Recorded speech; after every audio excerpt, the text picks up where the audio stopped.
Hi, everyone. Our topic is self-monitoring to improve participation and life skills acquisition. Before we get started, I would like to introduce our group members. My name is Caroline Campos. I am a special education teacher in Miami, Florida. This is my fourth semester at Ball State University. I currently work with children with emotional behavior disabilities and plan on becoming a BCBA. My name is Peter Davison, and I am a registered nurse. I am taking courses at Ball State to enhance my learning of those individuals on the spectrum. So as I work towards my mental health nurse practitioner, I can incorporate this information into my practice. My name is Katie Myers. I am currently an RBT and the preschool coordinator at an ABA center in Jeffersonville, Indiana. I'm in my third semester at Ball State, and I plan on becoming a BCBA and continuing to work at the center where I'm currently employed.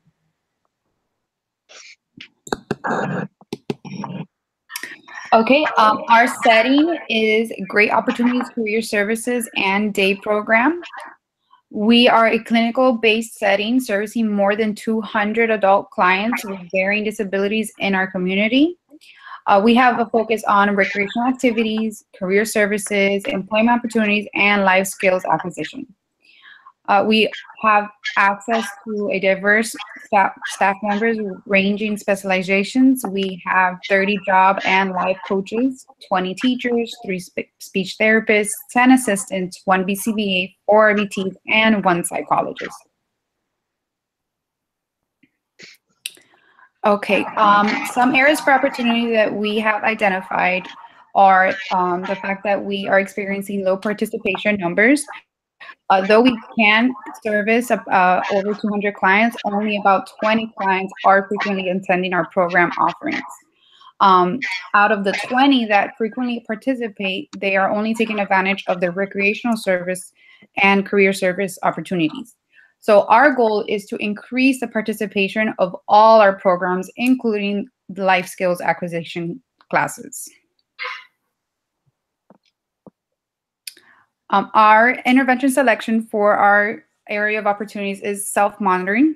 Research have shown that the ability to manage, monitor, and assess one's behavior is vital in order to function in complex social and academic situations. Once skill is acquired, individuals will apply what they have learned to other areas of their lives where progress tracking is appropriate. Teaching an individual how to use self-monitoring and for a specified behavior and receive positive tangible reinforcement has shown to have a greater increase on task completion than just the use of self-monitoring strategies alone.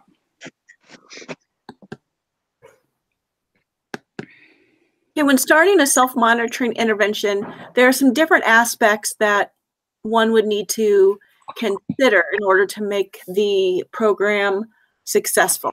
And that is defining the target behavior, choosing a method of recording self-monitoring data, rules and expectations, creating a reinforcement schedule, collecting data about participation, and evaluating data and making necessary changes. So I want to speak just a few minutes about these. So we need to make sure that the target behavior that we are using is clearly defined, making sure that it is observable and measurable. When we create a written record of self-monitoring data, that will allow the student to collect the data over time to look for trends of improvement and to share self-monitoring information with the teachers and or the parents. We also need to clearly discuss the rules and expectations. So for both of the client and the teachers and parents, everybody will know what is expected before the self-monitoring process begins. This also includes the teacher and teaching the individual to accurately recognize and record the occurrence or non-occurrence of a target behavior and receive the reinforcement for accurate recording. Because self-monitoring requires the client to periodically measure his or her behavior, it needs to be determined on what schedule the monitoring will occur. And periodically, the teacher should check the student's self-monitoring data and procedures, particularly at the beginning of the monitoring process, to ensure that the student is recording accurately. And then do some random spot checks, and that tends to result in a higher quality student self-recording data.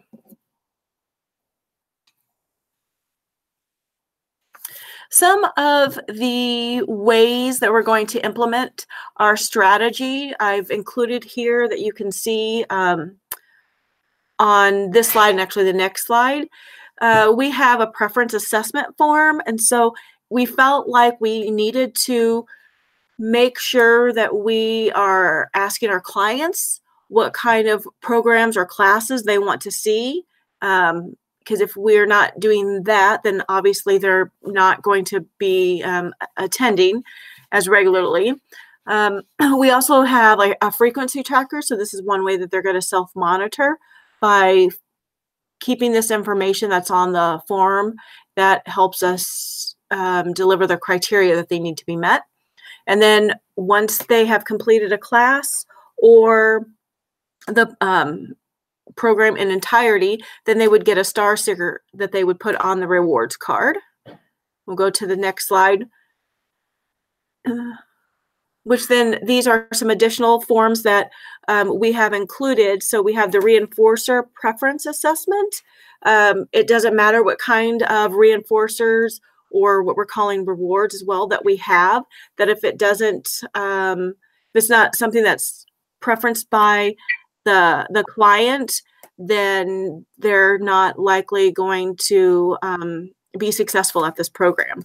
And then we also have a rewards menu. So once we determine from our assessment what we're going to offer, we'll have a menu that will be displayed for those to see.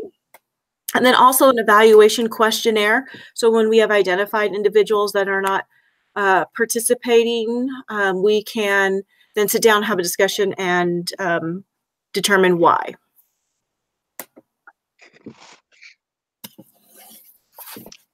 So how does this intervention address our needs?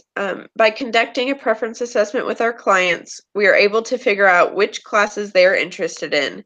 This gives the program the opportunity to offer classes that are of interest to the clients and therefore will actually be attended. Once the self-monitoring portion begins, the clinic can then watch to see which classes are being attended and which are not, and make changes accordingly. By using a self-monitoring intervention, we are allowing the clients to be reinforced for attending class meetings. This will solve the issue of low attendance while teaching the clients a valuable lesson of being responsible for their own behavior. By increasing attendance, we will be able to offer more classes and in turn give the clients better exposure to more life skills. This meets our need of our clients gaining life skills. They will not only be learning whatever life skill is being taught in the class, but the life skill of monitoring and being responsible for their own actions. This can be used outside of the clinic in many different settings, such as making sure they get up for work on time or making sure they pay bills on time. So what is this plan going to look like? Once the necessary skills have been taught by staff, this is what the intervention will look like. Each client will receive a reward card. They will use this card to keep track of their attendance by using star stickers. Each day that the client attends the entire class, they will earn a sticker. These stickers can be traded in for the reinforcers that they have chosen at any time that the store is open. Each client is responsible for keeping track of their sticker card and for seeking out a sticker from the staff member at the end of each class. Staff will also be keeping track of attendance, but will not seek out clients to give them stickers. Each client will meet with the BCBA to evaluate their progress and identify any areas for improvement, both on their part or in the class itself. Some final tips are the reinforcers will be priced based on their ranking during the preference assessment conducted at the beginning of the intervention. A reward menu will be created with these prices. Clients must attend the entire class time to earn their participation sticker. Stickers can be traded in at any time for reinforcers, which clients will be in charge of tracking as well. A course evaluation meeting will occur as necessary between clients who still have low attendance and the BCBA. During this meeting, they will discuss why the client continues to have low attendance and any changes will be made to improve that.